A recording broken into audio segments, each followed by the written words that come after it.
Bom, pessoal, bom dia. Estamos começando mais uma live Quero um Guia, trazendo o time do FI do BRCO11, que é um dos fundos de logística que a Guide recomenda. Estamos trazendo aqui o Felipe e o Rafael, tá? Falando um pouco do Grupo Bresco, é referência em investimentos imobiliários no segmento logística, onde atua através de operações build-to-suit, sale-leaseback, bem como aquisições e desenvolvimentos de terrenos e propriedades para locação. Gostaria de passar a palavra para vocês, para falar um pouco da história de vocês, sobre a Bresco. Por favor, Rafael e Felipe, passo a palavra para vocês. Daniel. Bom dia, Daniel. Obrigado aí pelo convite. Obrigado à Guide pelo convite. É um prazer estar participando aqui com vocês desse bate-papo, nesse momento aí de muitas incertezas aí. A gente tem um prazer estar aqui dividindo um pouco da nossa história e nossa visão aí de mercado com você, os seus clientes, a sua base aí de seguidores. Bom, a Bresco, a gente tem alguns materialzinho que a gente pode passar rapidamente para quem ainda não tem familiaridade com a Bresco, mas nós somos uma gestora de investimento imobiliário, focada no segmento logístico, provavelmente a equipe com mais longo track record no mercado, nesse setor, e historicamente, né, a gente já está trabalhando junto, boa parte da equipe, há praticamente 15 anos, fazendo mais de 70 operações. Acho que o Felipe, você pode passar o próximo slide aí, um pouco da nossa história. Mais de 5 bilhões de transações, então com pessoas com muita experiência no setor, e historicamente a gente sempre teve uma base de investidores bastante sofisticado, investidores institucionais e também alguns grupos empresariais. E em dezembro do ano passado, nós resolvemos abrir o nosso primeiro fundo de imóveis maduros para o mercado em geral. Então, nós fizemos o IPO da nossa plataforma de fundos imobiliários, que é o Bresco Logística, e colocamos no mercado cerca de 40% do fundo, os 60% restante permaneceu com os investidores originais, e aí acho que a partir desse movimento a gente começa a se expor aí com um número muito maior de investidores e permitir que investidores, pessoas físicas, aí a base de vocês, possa participar dessa plataforma, que até então era uma plataforma fechada, né? Acho que a gente tem uma preocupação, pode passar o próximo slide, quando a gente olha o nosso portfólio que está nesse fundo, a gente fala muito da equipe, né, pelo longo track record que a gente tem, mas também um portfólio de altíssima qualidade. A gente acredita que é o portfólio com a qualidade mais institucional do mercado, que atenda qualquer exigência de ocupante, mais alto rigor de operação e eficiência. Os nomes que a gente tem na carteira, a gente vai mostrar mais para frente, são nomes de altíssima qualidade, e o desempenho da nossa carteira aí durante essa crise, eu acho que reforça um pouco isso. São rendimentos muito previsíveis e resilientes, e a gente vê uma tendência positiva no médio e longo prazo do crescimento desses rendimentos, e um portfólio que, apesar de já estar estabilizado, né, maduro, ele tem oportunidades de expansão para gerar um incremento interessante de rendimento para os cotistas ao longo do tempo, né? O investimento marginal dessas expansões é bastante rentável.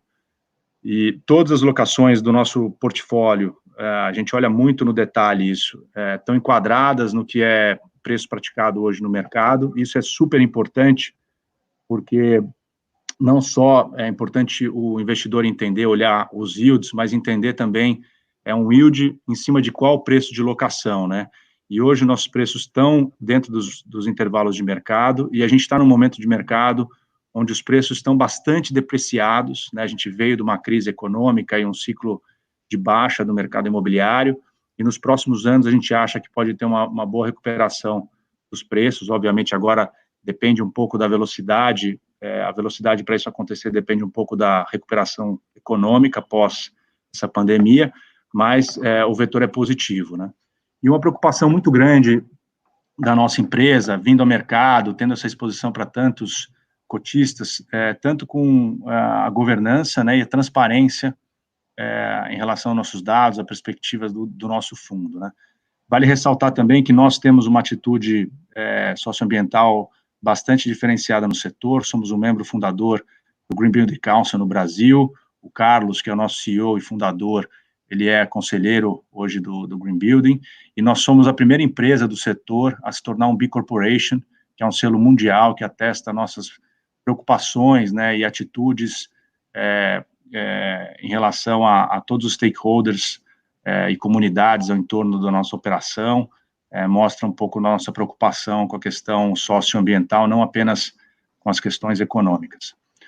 O portfólio que está no mercado tem 10 propriedades, é importante dizer, ele é todo o nosso portfólio maduro, a gente não fez seleção de colocar alguns ativos, outros segurar para a carteira privada, a gente colocou todo o portfólio maduro no mercado, compartilhando com todos os investidores, são quase 400 mil metros quadrados de ABL, tem hoje uma exposição muito importante, diferenciada na cidade de São Paulo, é um tema que todo mundo está falando agora, durante essa pandemia, de last mile, a importância da logística próxima dos grandes centros, é uma estratégia nossa há bastante tempo, e essa carteira tem 40% da receita originada em imóveis que estão hoje localizados na cidade de São Paulo. É um posicionamento único aí no nosso setor, com tanta relevância assim, e é um mercado com grande barreira de entrada, difícil você gerar novo estoque, e também hoje com um índice de vacância muito abaixo da média do mercado, a gente estima que é uma vacância abaixo de 5%.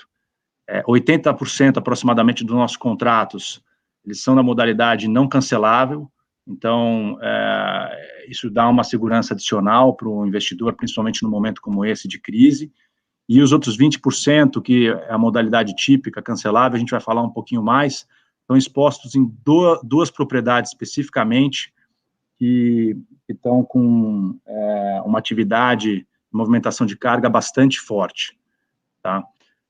Da nossa carteira, vale mencionar aí, colocando um pouco também da exposição que a gente tem, aqui primeiro os nomes, né, são nomes muito fortes, Pão de Açúcar, Carrefour, Magazine Luiza, B2W, Reckitt, Beckinsale, Natura e Coty, BRF, Whirlpool, DHL, são nomes muito, muito robustos, que nesse momento de crise, boa parte deles estão até performando mais forte, estão com uma atividade maior de movimentação, obviamente alguns têm um impacto neutro, quer dizer, alguma está funcionando normalmente, mas obviamente tem um impacto econômico, e a gente estima que 6% só da nossa carteira talvez esteja num momento de dificuldade, né?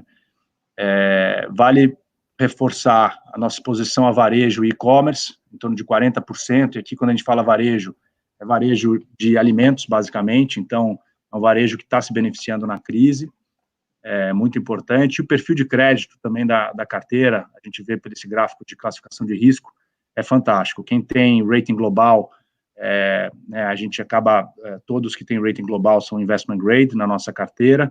Quem não tem rating global e acaba apresentando um rating local, eles são todos AA ou AAA, né? Então, isso mostra a qualidade dessa carteira.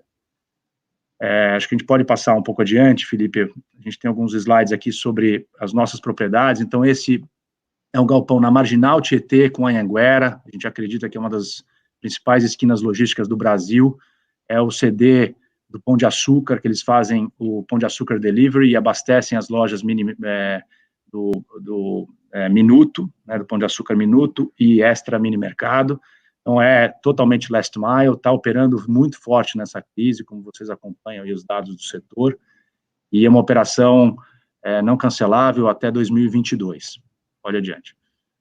Outra operação que a gente tem com o Pão de Açúcar fica a 3 quilômetros daquele outro galpão, ela na Anhanguera, também ainda em São Paulo, uma operação também não cancelável até 23, onde eles fazem todo o abastecimento de hortifruti, também uma operação muito importante nesse momento. Em seguida, tem ainda em São Paulo o CD da Whirlpool, esse é um contrato que tem aproximadamente mais 11 anos de operação, eles fazem armazenagem de todas as peças para assistência técnica da Brastemp e Consul, e além da armazenagem dos produtos KitchenAid, apesar da categoria estar sofrendo em vendas, a parte de assistência técnica ela é fundamental nesse momento, então precisa continuar operando normalmente, e eles abastecem o Brasil inteiro, a assistência técnica do Brasil inteiro através desse site, um site muito importante, e esse é das operações que a Whirlpool quer investir, quer fazer, criar mais áreas de escritório, inclusive, existem algumas áreas vagas na operação deles, que eram uma área antiga de escritório, eles querem fazer um retrofit, isso também vai incrementar a renda dessa propriedade ao longo do tempo. Em seguida, a gente tem o da DHL, que fica no entroncamento aí do Rodoanel com a Regis Bittencourt, não é município de São Paulo, não está naquela estatística, mas é na vizinhança de São Paulo, está em Imbu, e a DHL aqui faz toda a logística da AES Eletropaulo, da rede elétrica de São Paulo, então, toda assistência, todos os reparos que precisam ser feitos, os equipamentos saem daí, então continua operando também normalmente, é um contrato também não cancelável, que a gente tem, se não me engano, mais 8 anos de contrato.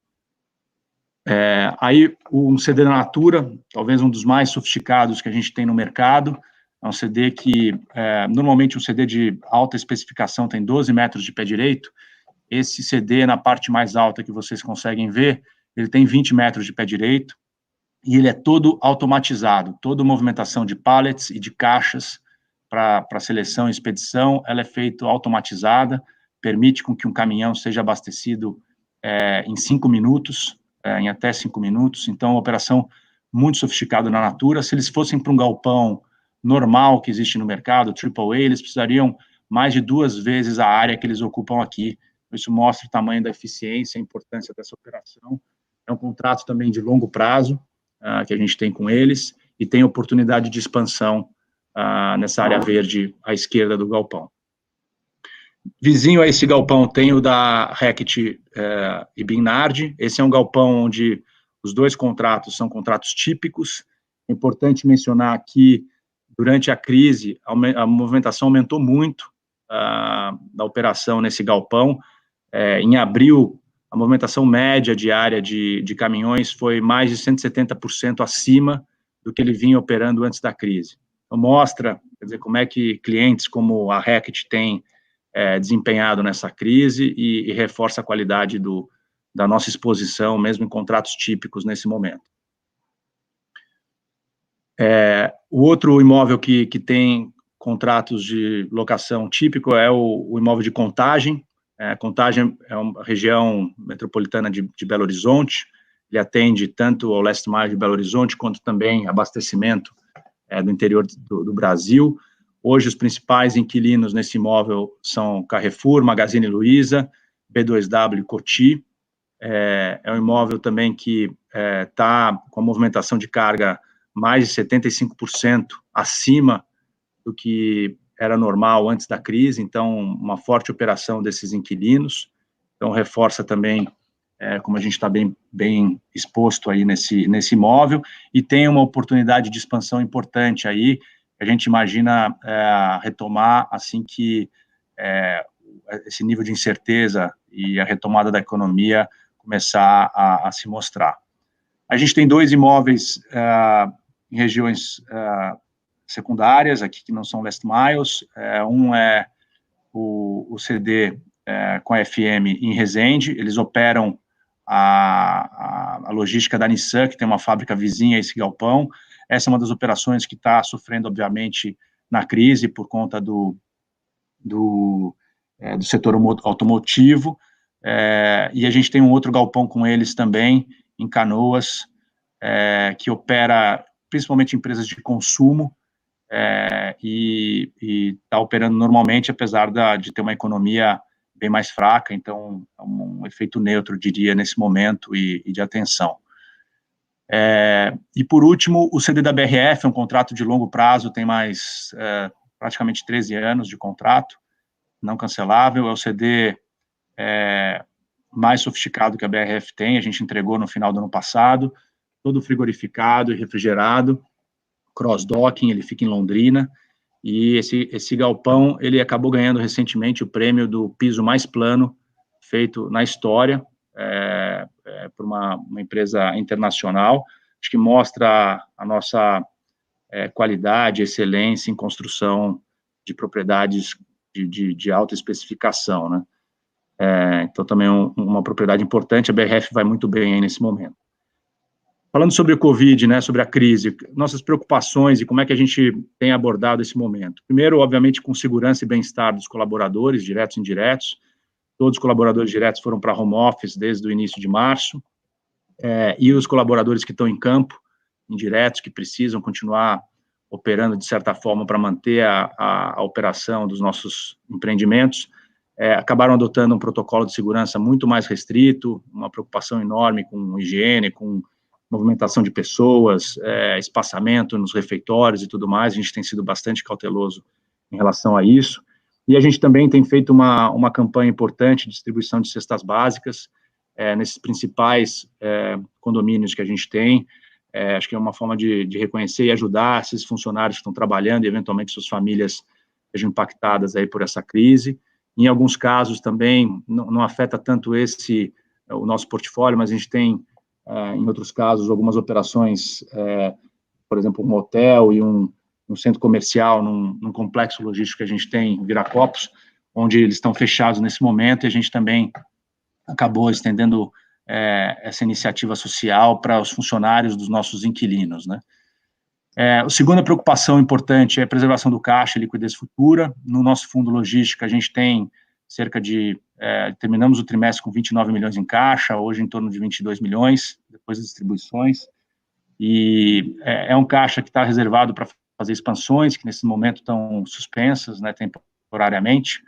É uma situação bem tranquila, e a operação continua gerando caixa fortemente. A nossa distribuição em abril, já refletindo aí os impactos da pandemia, foi até maior do que a distribuição de março. A gente espera que até ao longo do ano a gente continue tendo um pequeno incremento nas distribuições. Então, não existe nenhuma preocupação aí de reter a distribuição nesse momento para fazer caixa, e a gente acha até importante manter essa política de distribuição da nossa geração de caixa, justamente nesse momento onde talvez boa parte dos investidores estão contando ainda mais com essa distribuição, né? Terceiro ponto mais importante, a gente tem gasto bastante tempo nisso, é o apoio às operações dos inquilinos. Já comentei do aspecto de saúde e higiene em todas as nossas operações, um novo protocolo de segurança, mas também atendendo aí e analisando diversos pedidos de postergação de locação e ajudas, né? A gente tem tratado esse tema caso a caso, analisando a necessidade de cada situação. Obviamente, um ou outro caso acabam sendo pedidos que não cabem nesse momento. A gente entende que são empresas que estão performando muito bem e a gente acabou não evoluindo conversas. A gente acha que tem que ter uma atitude bastante responsável nesse momento, e esse tipo de conversa ele só faz sentido para quem realmente está com uma operação impactada e está precisando de alguma ajuda temporária. O que a gente acabou fazendo, a gente teve 3 situações aqui pontuais que tiveram algum tipo de reação aí no portfólio. O primeiro deles foi a B-Cube, uma empresa de logística italiana que estava operando com a indústria automobilística lá em Contagem. Eles simplesmente notificaram a gente da saída do galpão. Eles têm 3 mil metros quadrados lá do galpão de 60 mil, e o impacto é muito pequeno na receita, é menos de 1%, acho que em abril, em torno de 0,8% da receita vinha da B-Cube. É um impacto muito pequeno num imóvel, como eu falei, que os inquilinos vizinhos têm operado muito forte. A gente está em conversas para tentar ocupar essa área o mais rápido possível com bons nomes. A segunda questão foi o da FM, como eu comentei também, em Resende, que atende a Nissan. Eles pediram alguma ajuda, apesar de ser um contrato não cancelável. É o contrato que vence em março do ano que vem, e a gente tem conversas aí para fazer uma renovação. Obviamente, nesse momento, é difícil ter novidades nessa frente, mas a gente espera que assim que a gente tenha uma diminuição do nível de incerteza, a gente possa retomar e concluir de forma satisfatória essas conversas. Mas a gente achou importante, como o contrato estava tendo seu aniversário em abril, ia ter um reajuste de inflação, dar uma sinalização para eles que a gente quer ajudá-los a permanecer no longo prazo lá. A gente acabou postergando esse incremento de inflação nos próximos 4 meses, esse saldo não vai ser desembolsado pela FM, mas ele fica como um saldo diferido, acumulado, e vai ser pago ainda ao longo do ano de 2020. Então, o impacto dessa postergação nos próximos 4 meses, ela também é em torno de 0,8%, menos de 1% também da receita do fundo, mas olhando 2020, o impacto é zero, porque eles vão nos pagar isso ainda nesse exercício.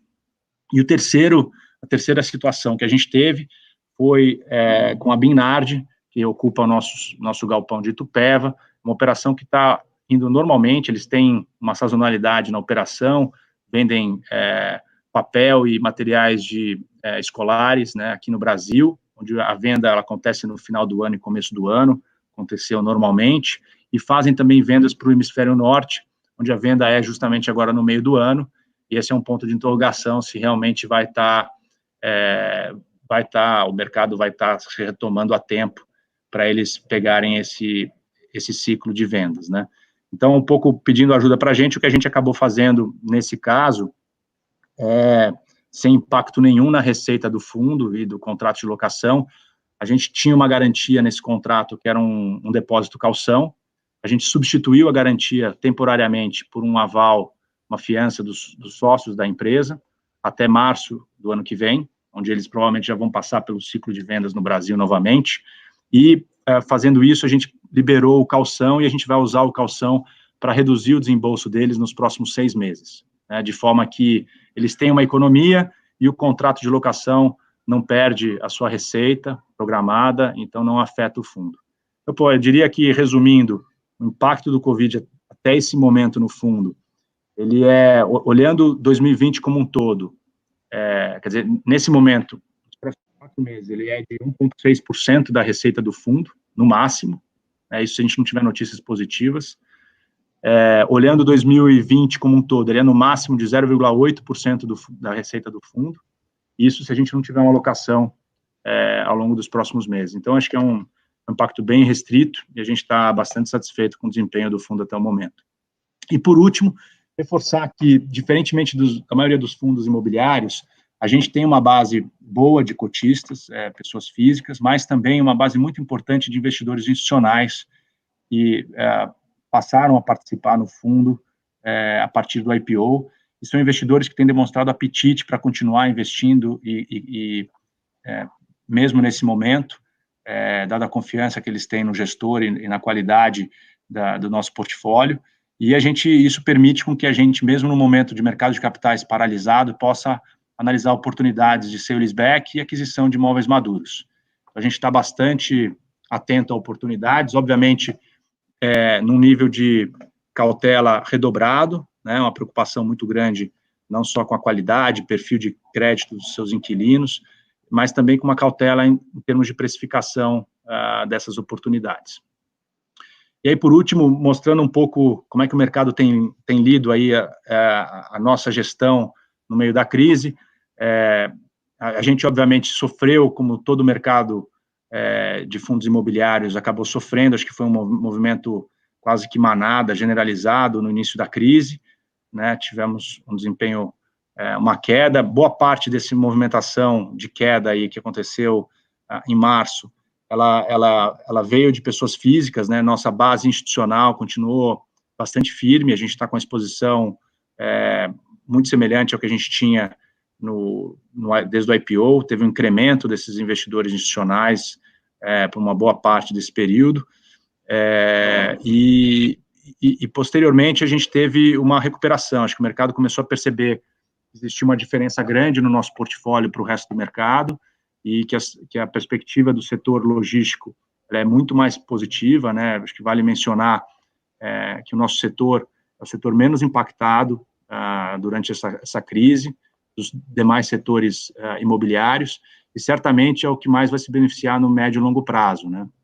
Para passar um pouco de mais dados para vocês, talvez uma referência no Brasil é a penetração do e-commerce, né. A gente já teve dados, o e-commerce no Brasil ainda é muito incipiente, em torno de 5% do varejo é feito online, mas a gente teve já no primeiro trimestre, que pega um pedaço muito pequeno da crise, um aumento de 30% nos pedidos e mais de 26% no faturamento do e-commerce no Brasil. E se você pegar alguns dados lá de fora para entender o que essa crise pode representar no aumento de penetração, nos Estados Unidos, por exemplo, a gente teve um aumento da penetração do e-commerce nas últimas 8 semanas, equivalente ao aumento de penetração dos últimos 10 anos. Então, hoje, o e-commerce nos Estados Unidos está muito mais para 25% durante essa crise. Pré-crise era próximo a 16%. Foi um incremento absurdo. E eu acho que, de certa forma, no Brasil também vai ter um impacto positivo. Não dá para falar se vai ser tão acelerado como lá fora, mas a gente tem certeza que vai ser positivo para a nossa indústria. Por conta disso, acho que o mercado tem reagido nas últimas semanas positivamente. Desde o IPO, a nossa ação subiu mais de 20%, contra uma queda de 12% no IFIX. O nosso último rendimento anualizado representa aproximadamente 6%, ou 5,9% de rendimento anualizado. Para quem entrou no IPO, esse rendimento representa 6,8%, que é uma rentabilidade bastante elevada, considerando o nível de juros que nós estamos no momento, e a gente deve permanecer por um bom tempo. O volume médio negociado caiu muito na crise, mas mesmo assim, a gente ainda tem, em média, desde a IPO, 3 milhões de volume negociado. Hoje tem sido próximo a 1 milhão, um pouco mais de 1 milhão. A gente espera que, à medida que as incertezas reduzam, a gente vai ter uma recuperação no volume negociado diário. Ampliamos a base de cotistas em mais de 30% desde o IPO. Hoje temos 9,5 mil cotistas na base, 9.500 mais ou menos. E a gente espera ampliar bastante nisso, bastante essa base nos próximos meses, principalmente por ter ingressado no IFIX, né? Em maio, a gente passou a fazer parte da carteira do IFIX, com uma exposição aproximadamente de 2%. Isso gera uma divulgação maior do nosso fundo e provavelmente deve trazer uma ampliação da base de investidores também. Então, basicamente, esse era um pouco de um panorama e uma atualização geral que a gente tinha para trazer para vocês. E aí a gente está super à disposição, Daniel, para tirar dúvidas e esclarecer questões aí dos nossos seguidores, aí, dos ouvintes.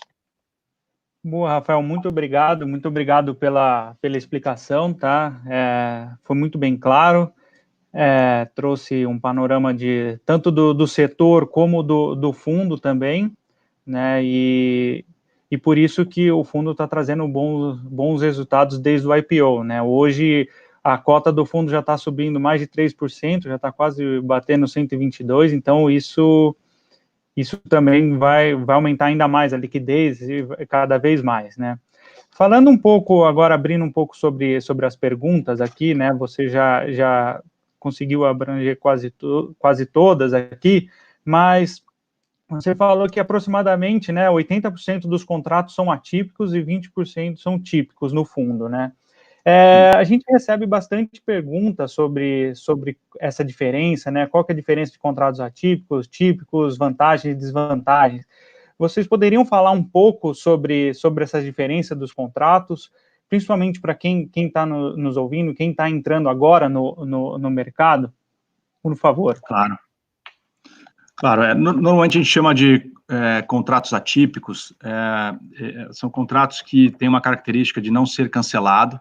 Normalmente eles são de longo prazo e normalmente também a indenização por um eventual cancelamento, ela é equivalente ao valor, a receita que esse contrato deveria gerar no prazo remanescente do contrato. Então, se a gente tem um contrato de 10 anos ainda, um prazo remanescente de 10 anos, se o inquilino sai, ele tem que pagar todo esse fluxo de 10 anos, o que gera, muitas vezes, uma barreira muito, muito grande para ter qualquer tipo de cancelamento, ou mesmo que aconteça, num caso extremo de realmente dificuldade de pagamento desse inquilino, desse usuário, é uma proteção muito forte para o investidor que vai ter uma renda, quer dizer, vai ter uma proteção muito grande em relação a isso, ao recebimento que ele vai ter.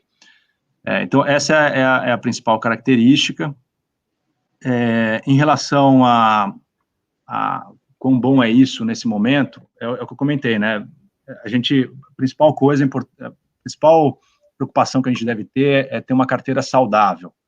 A carteira saudável, ela implica em várias questões. Primeiro, você ter contratos de locação ajustados a mercado, e a gente tem isso em todos eles. a gente não tem nenhuma distorção, onde o preço desse contrato atípico ele está muito acima do que é praticado no mercado. Isso é uma situação que a gente evita ao máximo, porque realmente geram distorções e gera insatisfação do lado do cliente, do inquilino. E num momento como esse de crise, pode gerar um risco adicional à carteira, porque talvez tenha um incentivo maior, uma disposição maior a qualquer questionamento e cancelamento desse contrato.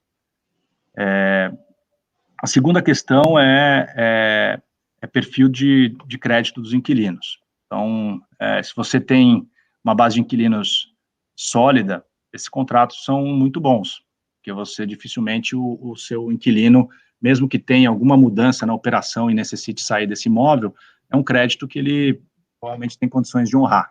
Se você tem um cliente com uma situação de crédito mais delicada, é uma dívida e você vai ter a dificuldade de qualquer credor aí em cobrar essa dívida, apesar de ser uma dívida que tem uma certa senioridade aí na companhia.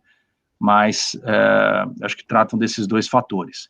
E outra coisa que a gente vê também, e é muito de cada momento do mercado, é que se você tiver exposição a contratos típicos no momento certo, você pode capturar um incremento da locação, e é favorável isso ao longo do tempo. Obviamente, se você também tiver essa exposição no momento errado, você pode sofrer numa baixa do ciclo imobiliário, uma marcação dos seus preços de locação para baixo.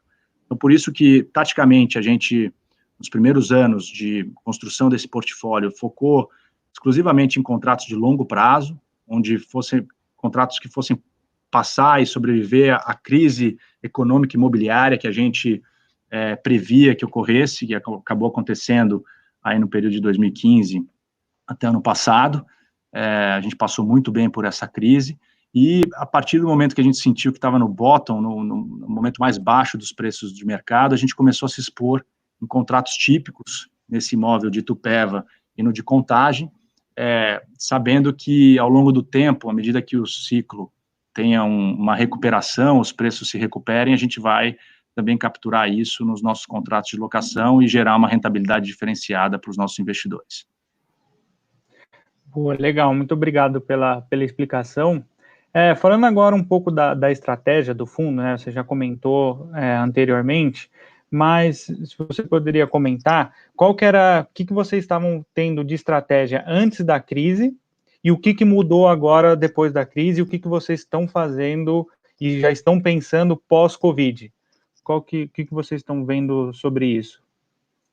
Olha, os ajustes são mínimos, né? A gente já vinha há bastante tempo com esse foco em operações próximas dos grandes centros econômicos, que são operações que estão em evidência nesse momento. A gente tem construído, né, no braço de desenvolvimento que nós temos, a gente tem desenvolvido novas propriedades e a gente vê um apetite muito grande de players de e-commerce para as nossas propriedades. Algumas delas já estão pré-locadas antes de terminar a construção. Então, acho que, em geral, a gente continua muito focado nesse segmento de propriedades de alta qualidade e próxima de grandes centros, né?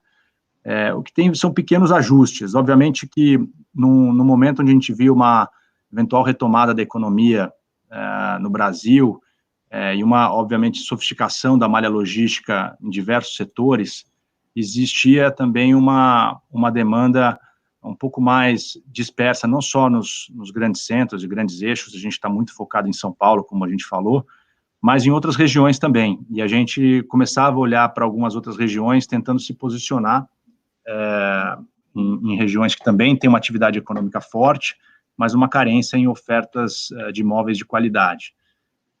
Obviamente, nesse momento, a gente tem um pouco mais de cautela para fazer esse tipo de movimentação, e redobramos, como a gente falou, a preocupação em relação aos setores que a gente pode atrair em termos de demanda, né, porque muitos deles hoje têm um ambiente, um cenário de muita incerteza. Então, acho que reforçou a nossa visão de crédito, cautela em relação à exposição setorial, mas é um ajuste fino em relação à nossa estratégia. Uhum. E falando um pouco do caixa, né, você mencionou anteriormente, como que está o fluxo, né, de vocês, do fundo, e quais são, se pode falar também, quais são as oportunidades que estão surgindo? Tem tido novas oportunidades, ou esfriou o que estavam tendo? Como que está nesse momento?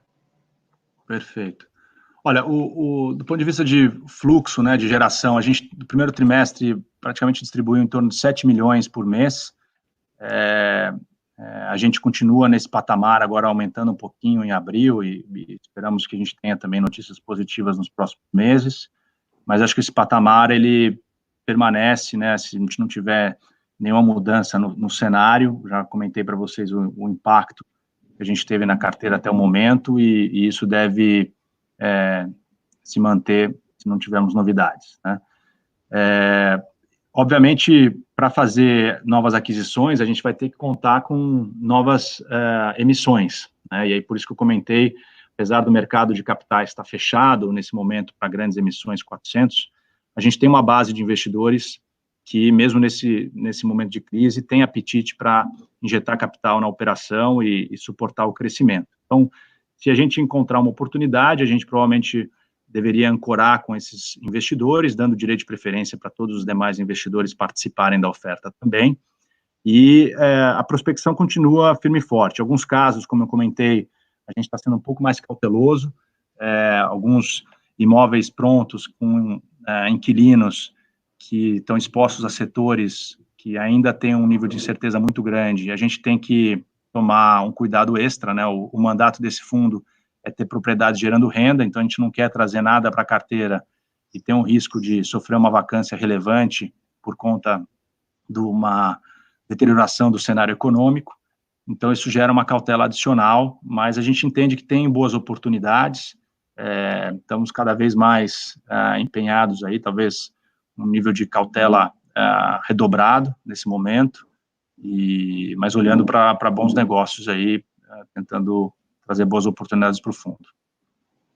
Boa, legal. E falando um pouco sobre alavancagem, né? O fundo de vocês possui alavancagem ou não? Não, nosso fundo não tem intenção de ter alavancagem. O objetivo é realmente dedicar todo o fluxo para a distribuição para os cotistas. E falando disso, como que você enxerga os fundos que possuem alavancagem nesse momento? Pode ter algum problema nesse momento de recessão? Tem alguma coisa assim nesse sentido ou não?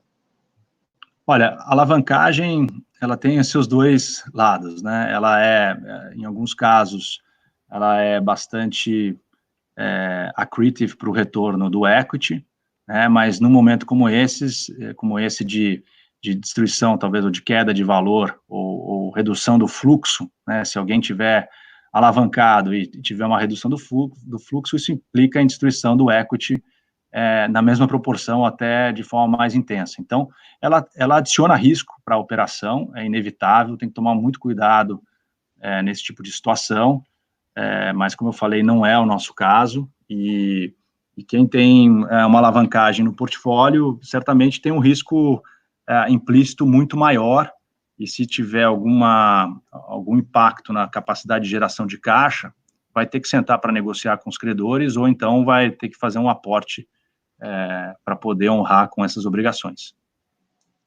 Boa, legal, obrigado. E falando um pouco sobre as perspectivas, né, do setor de logística, como que vocês estão enxergando pós-Covid? Né, está sendo o setor que menos foi afetado, né, não tem um fluxo de pessoas, você não, principalmente aqueles que estão perto dos grandes centros, São Paulo, que é o caso do fundo de vocês, como que vocês estão vendo essa perspectiva pós-Covid? Vai continuar nesse crescimento? Vai ter um impacto? Depende de quanto tempo a gente vai ficar em quarentena? Como que vocês estão vendo isso? Tá. Olha, o nosso segmento realmente é o que está sofrendo menos dos diversos segmentos imobiliários, mas ele não está imune à crise, né? Ele tem um impacto, obviamente. A gente tem a vantagem do nosso portfólio nesse fundo Bresco Logística está exposto a setores que estão se beneficiando na crise, em boa parte. Então, é um portfólio bastante protegido, mas existem vários outros segmentos que realmente estão sofrendo, e quem tiver um portfólio exposto a esses segmentos, obviamente está com um nível de atenção redobrado, acompanhando diariamente como que cada segmento vai desempenhar nas próximas semanas e meses. A gente acha que essa crise, obviamente, sem precedentes, é muito difícil ter uma projeção do impacto, da dimensão que ela vai ter. A gente está se preparando para o pior, então, e torcendo para o melhor. A gente está se preparando para realmente ter um cenário de um desafio econômico longo, provavelmente durante o ano que vem, boa parte dele ainda, e, obviamente, nesse período, muitas indústrias e segmentos, setores, inclusive setores ligados a consumo, eu acho que vão sofrer, e isso pode esbarrar no nosso segmento em geral. O que a gente vê é que, pós-crise, existem vários vetores positivos, né? O primeiro eu já comentei, que é o aumento da penetração do e-commerce. O e-commerce é uma atividade que demanda, normalmente, 3 vezes mais área de armazenagem do que uma operação de varejo tradicional com o mesmo nível de faturamento. Então, à medida que você tem um aumento da penetração do e-commerce, provavelmente aumenta a demanda agregada do nosso setor, e isso beneficia a todo o segmento. A segunda frente que a gente vê, principalmente nos mercados lá fora, aqui no Brasil ainda é difícil quantificar o impacto, é que a maioria das empresas estão tentando se preparar para futuros impactos como esse, e mantendo um nível de estoque um pouco mais elevado do que eles vinham mantendo. Quer dizer, em vez de operar com um nível de estoque mínimo, eles têm que operar com um nível de estoque mais eficiente, prevendo, inclusive, situações como essa, para não ter desabastecimento. Então, isso, naturalmente, eleva a demanda por área de estocagem, a gente acha positivo. E um terceiro fator é uma diversificação de localização geográfica. Em muitos casos, você pode ter dificuldade de transportar mercadoria interestado ou entre países, então isso gera uma diversificação das áreas de armazenagem, que também geram demanda, né? Acho que no nosso caso já existia também no Brasil, o próprio efeito do e-commerce já gera essa demanda, você tem uma mudança nas malhas logísticas, as empresas começam a trabalhar com pulmões de armazenagem grandes, próximo das suas estruturas fabris, e espalhar diversos centros logísticos próximos dos grandes centros econômicos, né, para facilitar essa entrega com um curto espaço de tempo. Então, essa tendência só se intensifica nesse momento, e a gente acha que o benefício vai ser grande no médio e longo prazo. Boa, legal. Obrigado. E para a gente finalizar, além das suas considerações finais, né, eu gostaria de perguntar quais são os diferenciais do BRCO nesse momento, né? Qual é o seu conselho, né, o conselho que vocês podem passar para o cotista, para o novo investidor que está te vendo agora, aquele que entrou no IPO, sofreu no começo desse ano, em março, e aquele que também está querendo entrar agora, está querendo investir em fundos imobiliários, né? Qual que é o seu conselho e quais são os diferenciais do fundo nesse momento? Olha, eu acho que primeiro a gente tem um desejo muito grande de educar cada vez mais o mercado sobre a nossa modalidade de investimento. É um segmento bastante específico, né, que demanda um know-how diferenciado para saber operar, construir os galpões com eficiência e poder suportar os inquilinos na sua operação logística. A gente tem uma equipe de mais de 40 pessoas dedicadas a esse setor, somos provavelmente o único fundo no mercado com uma equipe exclusivamente dedicada ao segmento logístico. Então, isso, nesse momento, é muito importante, a gente está totalmente focado no desempenho desse fundo, não temos outras distrações em outros segmentos, e então, acho que isso gera uma capacidade de reagir rapidamente à crise e poder antever movimentações desse segmento. O nosso fundo, como eu falei, ele está muito bem posicionado, a gente acha que a carteira mais institucional do mercado, portfólio de altíssima qualidade, com uma exposição muito grande em mercados com alta barreira de entrada, como é o mercado de São Paulo, onde a gente tem uma forte exposição, um perfil de inquilinos que, nesse momento, estão operando muito bem na crise, são inquilinos de setores essenciais nesse momento. Então, já comentei também alguns dados de aumento de movimentação de mercadoria e caminhões nos nossos galpões. Comentamos já 80% dos contratos são não canceláveis. Então, a gente acha que, quer dizer, como eu falei, a gente está bastante cauteloso com o momento, se preparando para o pior, tomando bastante cuidado com a evolução dessa crise, mas com um portfólio relativamente bem posicionado, resiliente, e a gente espera não ter surpresa negativa para o investidor nos próximos meses. Então, estamos bastante confiantes que a gente vai conseguir passar por essa crise muito bem, e a gente espera também que isso nos dê ainda mais força para poder acelerar o nosso crescimento à medida que a economia retome e possa trazer retornos diferenciados para o investidor. Boa, legal, Rafael. Obrigado, Felipe, obrigado pela explicação. Queria agradecer a presença de vocês hoje aqui, explicar um pouco mais sobre o fundo para nós, né, e muito obrigado, tá? Queria também deixar para todos aqui, se qualquer dúvida que tiverem, é só postar nas nossas redes sociais usando a hashtag Quero um Guia, que a gente vai responder vocês. Bom, Rafael, Felipe, muito obrigado. Foi muito bom ter a presença de vocês aqui, falando um pouco mais sobre o fundo. Queria deixar também que a Guide está sempre à disposição de vocês, quando quiserem comentar, falar, fazer alguma... qualquer que precisar, nós estamos aqui à disposição, tá bom? Muito obrigado. Vale mencionar por favor. Só vale mencionar o nosso site Bresco Logística. Então, qualquer dúvida que o investidor tenha, é um canal direto com a gestão, é uma forma fácil de ter essa interação com o acionista final, tá? Boa, legal, Felipe. Qual que é o site, Felipe? brescologistica.com.br. Boa, legal. Obrigado, Daniel, obrigado a Guide aí pela oportunidade. Até mais, boa tarde, até mais. Tchau, gente. Boa tarde.